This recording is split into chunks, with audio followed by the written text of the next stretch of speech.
Thank you so much for tuning in into another episode of Golden Llama Show. Today we have Miha Matlievski with us, who labels himself as a fail coach, and that is very intriguing. So, Miha, could you tell us what is your relation with failure and why somebody should be proud of their failures? Hello, Andre. Yes, 10 Now I out of butchered 10. it a little bit. I It, butchered it, but it was very I'll good. I'll I'll, I'll get better. I promise. Trust me, it was very Um, good. um. Was it nice So example of embracing failure?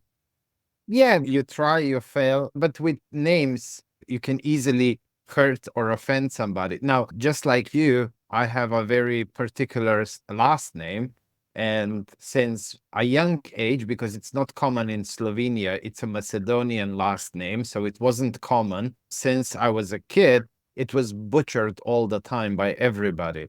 And then you just get used to it. And then when people pronounce it wrongly, you're like, okay, but I know that some people are very proud of the name and the last name, and when you butcher it a little bit, Oh no. yeah, they can get offended. Did I butcher your Uh, name? you didn't. Uh, but yeah, failure, very interesting topic because we can't avoid failure. That's one of the mysteries of life.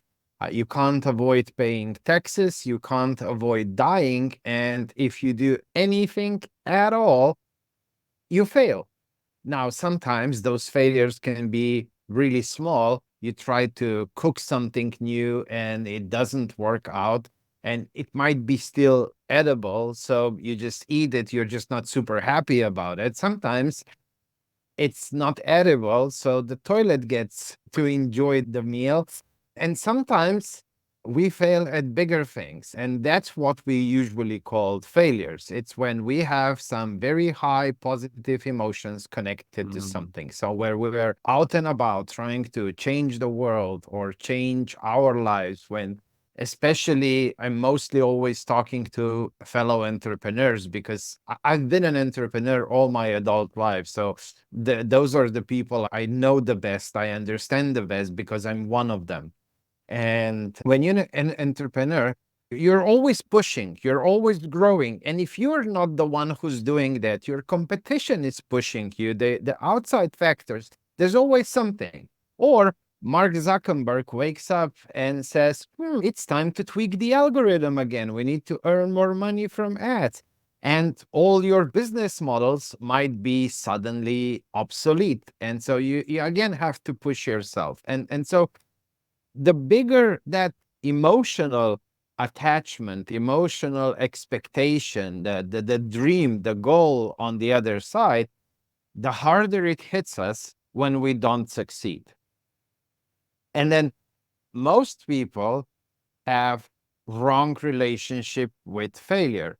What is wrong relationship? It's an emotional relationship. Why? Because emotions, sometimes they are very good, but sometimes they tend to cloud our vision. And when they cloud our vision, we start telling strange stories to ourselves. Maybe we try to find blame in something outside of us, which is not a good thing because it puts us in a very passive state. Because if it's somebody else's or something else's fault, until that something changes, we can't do anything about it. Or maybe we start looking at people who are even in a worse situation and then just patting ourselves. It's not that hard, or but those are the emotional reactions. So what is a healthy relationship with failure is logical one, where we say, okay, this wasn't supposed to happen, but it did. Pen, paper, back to the bat cave, and like trying to ask ourselves a whole bunch of different questions like, okay, so how did I even start this goal? What was my anticipation? What were my actual steps that I wanted to do? Did I measure enough? Was I specific enough? Did I overlook certain things? Were there signs that I just maybe didn't notice as I was going through it because I was on autopilot?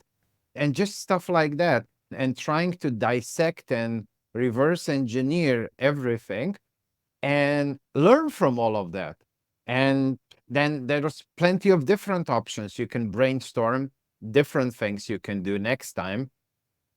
You can brainstorm together with your team. You can brainstorm with maybe some mentors. You can join some online groups, networking groups, go to meetups, talk with other fellow entrepreneurs or leaders or whatever. And just because maybe somebody already was where you are, he was trying to do or she was trying to do that, maybe tried all the things that you tried, found the same result, and then tried something else. It did work. So instead of you trying to figure it out on your own, you can go out there and find some help. And some help can be found for free. For some help, you need to pay, but that's just how it is in life. But there's plenty of different options out there as long as we keep things logical. Now, if you want to up the game, then before you even start something. So when I'm working maybe with startups or something like that, even before they start doing anything, we start thinking about potential points of failure and what could go wrong, and already trying to think what we will do, how we will address certain things. And so, like, I'll give you an example. A very interesting startup. They did something, a product for female hygiene, something where you spray something on toilet paper, regular toilet paper, and bam, you get a wet wipe. Because of the European laws and how they will ban the wet wipes and stuff. And so they came up with this thing. And this thing has one needle somewhere in the whole system because it needs to spray some liquid on the paper. And they try to do everything in their power to hide it so that you can't get to it. I was like, people, there will be a child somewhere who will figure out a way, a very creative way to touch that. And then there will be a mother or a father or both parents who will be like, oh, we're going to sue you and so on. So let's start thinking. If it doesn't happen, great, amazing. And it hasn't happened yet, so that's good. But if it does, they already have a plan, a communication plan, a strategy, all of those things that are needed to address the whole thing if something happens. So yeah, that's how you can up the game, to think about it beforehand. Yeah, I know, quite a monologue. But that's what you get when you ask me about failure. I can't stop talking about it. So, first one, if possible, learn from somebody else. But do you think it's easy to learn from someone else? Because if we don't experience it ourselves, it from other people it's just knowledge. We have to do things ourselves so we have wisdom. And Yeah. then you also And mentioned about contingency plan, that it's good to have them in place. yeah, most people don't learn from other people's mistakes. You try it and you tell them not once but 17 times what will happen, and they still have to experience it. But most people, yeah, and that's one very difficult thing about being the fail coach. That was one very hard lesson that I had to learn, because you're sitting and a car crash is about to happen and you're seeing everything in slow motion. And if people would just listen, you could prevent that.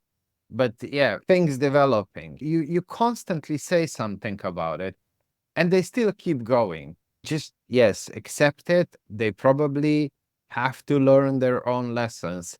And yeah, you can't save everybody in that kind of way to prevent them from failing. Sometimes they just have to fail because the experience that they get. So one of my sayings, and it's not mine, but I just say it often, is pain has always been and will always be the best motivation for change, innovation, and yeah. So if you don't experience the pain, it's much less likely that you will do the change. Pain is just a messenger, and what really matters is what message it brings. And usually it is, as you said, pain that triggers people to change because they can no longer accept some situation. And in your Yeah. case, it seems that the hardest thing in being a fail coach is allowing people to fail so they can learn through Yes. their mistakes. Now, Funny thing, Yes. before I met you today, I had this thought, I haven't failed this week. I started laughing, but then I had the second thought, I haven't failed this week. Does this mean I'm not pushing enough? Yes, that's a scary thought. Yeah. Once you start embracing failure, once you really internalize how much value, and again, I don't know about you, but every time when I go through failures myself, it doesn't feel great going through it. But knowing that there's a lesson, and probably the bigger the failure, the bigger the lesson, somehow Yeah. balances it out and you can push through it. Kinda But yeah, if I don't fail for a few days, I'm scared. Yeah, it's a scary thought. It's if you're bigger than the mistake you're making, it doesn't hurt. So it's whatever. But if it's something on the line, there's something on the stake, then it's gonna hurt. And then there is real value in what you're doing. Tell me, what was your biggest failure? Most of the time, I explain back in 2009. Now, this is a very long story, so we will shorten it very much. But there was some ups and downs, and the whole macroeconomic situation back then in Europe was really good before the financial crisis in the US. I started some huge real estate project, and then crisis came, prices drop out, bank pulled out, and basically I got a call on Monday morning, and by Tuesday, I lost around 20 million calculated into US dollars, because most of the time I'm doing podcasts with a mostly US audience. So it was a little bit less in euros, but in US dollars, it was roughly about 20 million. And I ended up about 5 million in personal debt, because back then I didn't understand anything about asset protection and corporate structuring. And I was just co-signing for everything. And so a lot of that burden came on to me. Now, the laws in Europe are a little bit stricter when it comes to personal bankruptcy vis-a-vis the US. At least they were back then.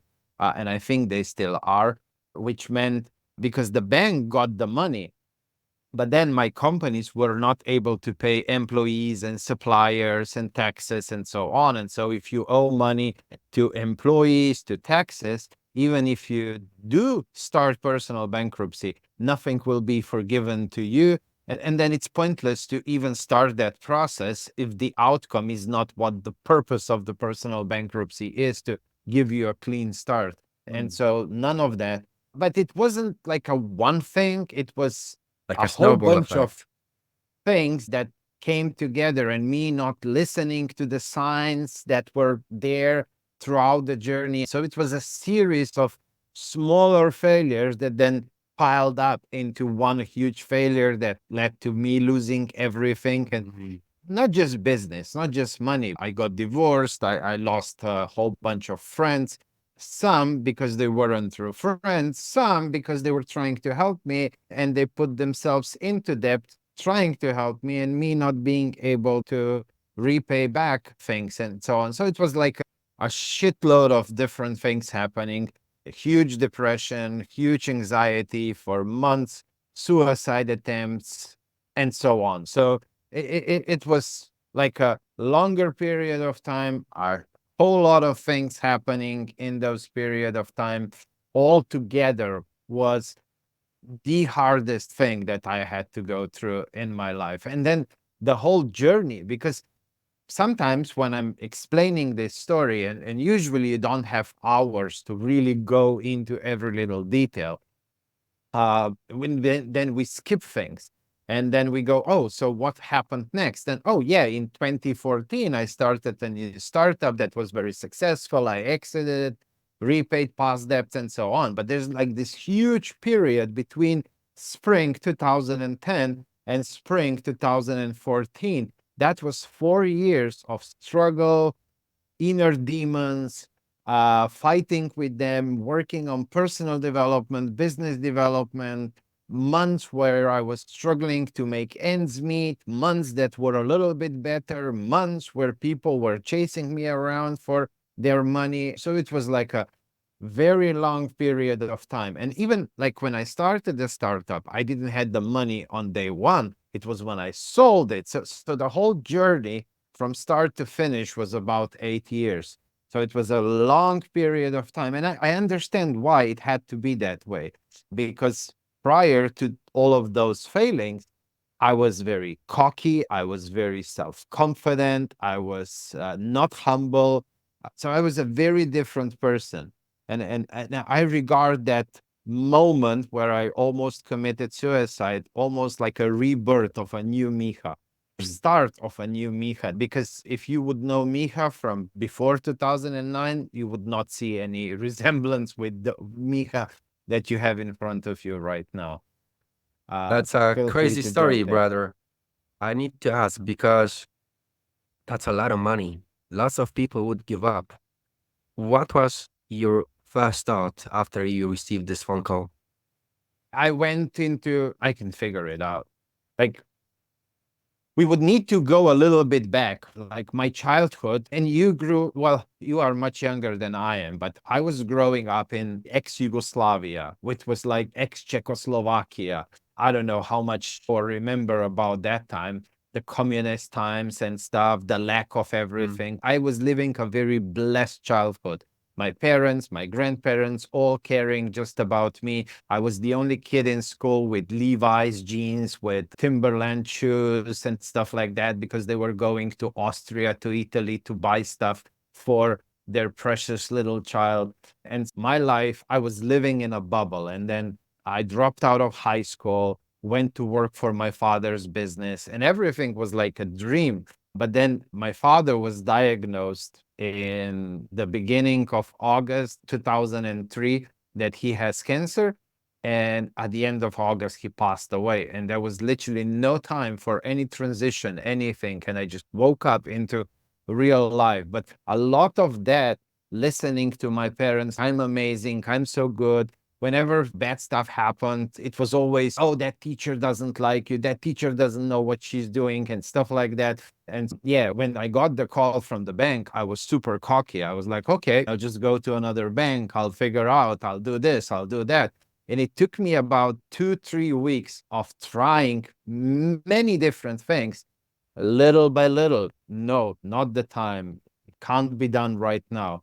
And then things started sinking slowly in. So it took me about 2 to 3 weeks for that realization to actually come in. And then I went 360. Then I stayed at home. I was lying on the couch, curled up, and just, yeah, then full on depression, anxiety. Why God? Why me? Oh, all the good part. There's probably a limited amount of the goodness that you are entitled to. And I guess I used it. And so now, from now on, life is like this shit, suffering. It wasn't like, oh, I failed. I'm a failure. That's it. Until the rest of my life, this is how my life will be. So I went 360 from that overly positive, cocky, I can figure out anything, into like life ended as we know it. So yeah, it was very strange times and a lot of different things happening at different times. And yeah, it was quite a journey. Do you think it had to happen? Because Yes. it seems like you have been to a degree entitled and haven't been Yes. aware of the real reality. And Yes. so when the real Very reality came to cocky, you, no humbleness, very wrong values. And yeah, I needed a lesson. I needed a hard lesson.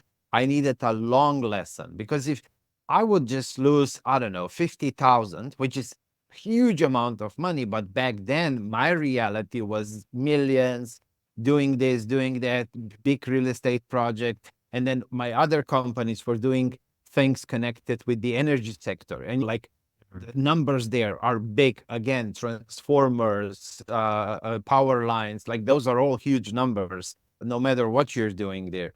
Yeah, I needed a very hard and a very long lesson, because if I would just suffer a minor setback, solve it in 2 weeks, I would not learn a thing. I would just go back to being who I am. So I really needed very long, very hard lessons. I'm sure you probably try changing some habits, and probably everybody in your audience tried changing some habits. And the older the habits are, the harder they are to change.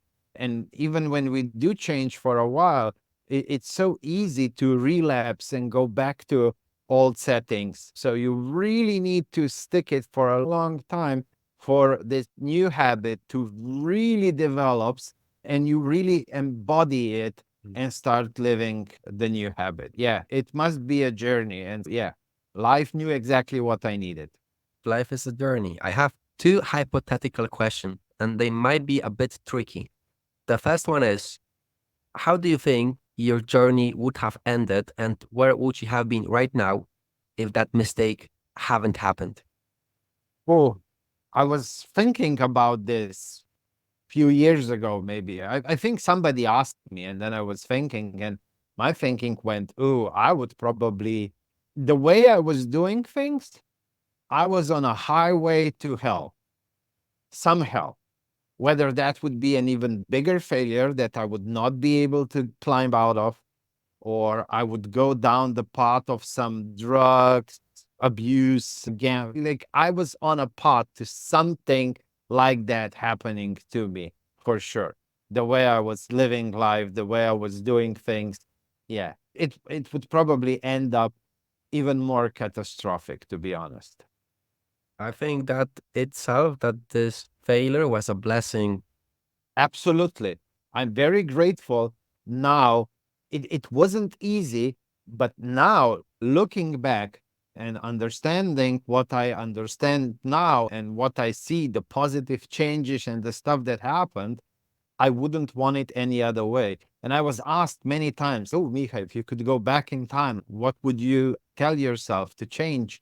And I would say nothing, because if I change a little thing, none of that would probably happen. And I wouldn't be today who I am. And I wouldn't change who I am today for anything. So, yeah, if I have to go through that shit once again, I'll go through it, but I wouldn't change a single thing. What would you say to a person that is going through this process right now? Yeah, that's a difficult question. Very difficult. On one hand, you want to say, get inspired by finding stories of people who went through something similar and look at how they are today. And that way you will see that nothing is permanent. So even if you might be thinking, oh, this is the end, it doesn't have to be. My exit happened in 2017. So let's say that 2017 started to be a better time for me. That is not even 10 years ago. It's 7 years ago. Yes. Yes, 7 years. So all of this shit was happening to me good 7, 8 years ago. And look at my life today. I'm the happiest I ever was. So things can change. You have to do stuff to make that happen. It won't happen just, it won't fall out of the sky. That love of attraction, it's a good thing. You have to believe to create something, but just mysteriously, it won't stuff will not just fall out of the sky. You have to do some stuff along the way for things to happen, but it can be done. What helped me was when I realized that it's nobody's fault for what happened to me. Nobody put a gun on my head and said, oh, Miha, you have to go into Mhm. real estate. No, I decided. Nobody said, hey, Miha, you need to find good lawyers to properly structure your way. And I didn't do it. I didn't do it. So it was all my fault. And that aha moment, on one hand, it was like a punch in the face, and lower, because, But oh, how can I be so stupid? How can I be such an idiot? So you go a little bit into that mode. But then it was like, but if I now do things differently, if by being that stupid, I still made that fortune and all of those companies. Imagine what I can do if I do things better, differently. And that light up a light on the other side of a huge long tunnel, because until that moment there was no light. What does money mean to you now? Oh, a tool is a form of energy.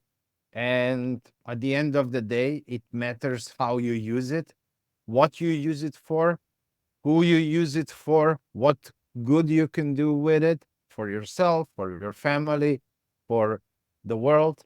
I'm not against it, but at the end of the day, it's just a tool to buy time, to buy experiences, and to help the world around you. I definitely agree. Depends on the user how the tool is viewed.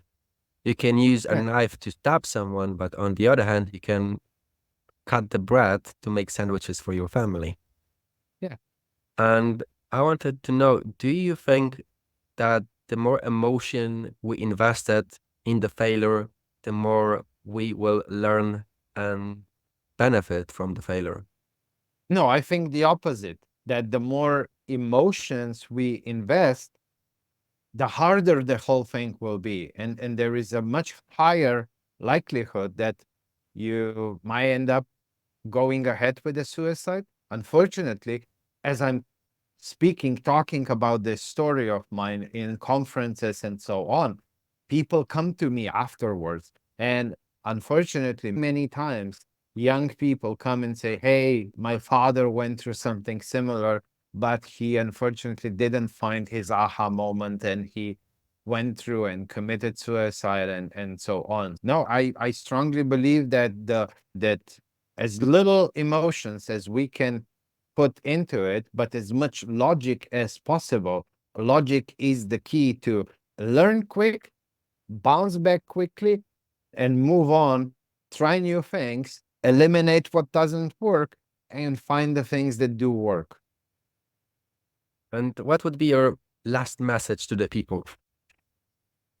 I usually say stay humble, be grateful, and just fail fast, fail forward. Why is Because that? that's the fastest way to success is through failing fast. Because to fail fast and fail forward, you have to look at it logically. You have to learn and grow from it. And so basically, it embodies everything that we've talked so far. Can you plan your failures? Some, yes, plan failure. Just like I said with startups, you Yeah. can plan a lot of the things that can go wrong. That doesn't mean they will go wrong, but you can be prepared for it. Now, there is a downside to this if you go into overdrive and you never stop thinking about all the things that can go wrong. So you need to find the right balance of how much you want to think about that, because otherwise if you think too much you might not start anything. You really need to find the right balance. And I think when I was working with startups, help that I provided looking from the outside, not being emotionally attached to their business, and saying, okay, I think we figured out the major points of failure. Now we need to stop with this. Now it's time to start pushing, start moving. And then we will do frequently fractions and wash ups on a weekly, bi weekly, monthly, whatever it was basis. See what's happening, what's going on, what KPIs do we want to monitor, how do we want to figure out whether everything is doing healthy or not. It makes perfect sense because the emotions cloud our vision and cloud our ability to make decision. So Yeah.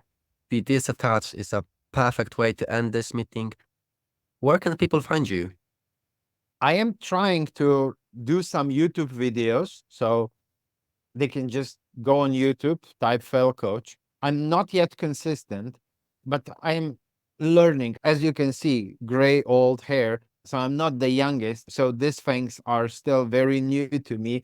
And but I'm trying my best to get to the point of consistency. Sometimes I'm a little bit stuck on topics, what to talk about and address that would be interesting to the audience. But then platform that I'm most on, LinkedIn. So if they want to get in touch with me, connect with me, say, hey, I saw you on this podcast. And yeah, we can chat there. I'm very happy to chat with anybody and see if I can help in any sort of way. The links to connect with Miha are below this video. So be sure to reach out and be sure to fail a lot and fail fast. Thank you for listening another episode of Golden Llama and stay tuned for the next one.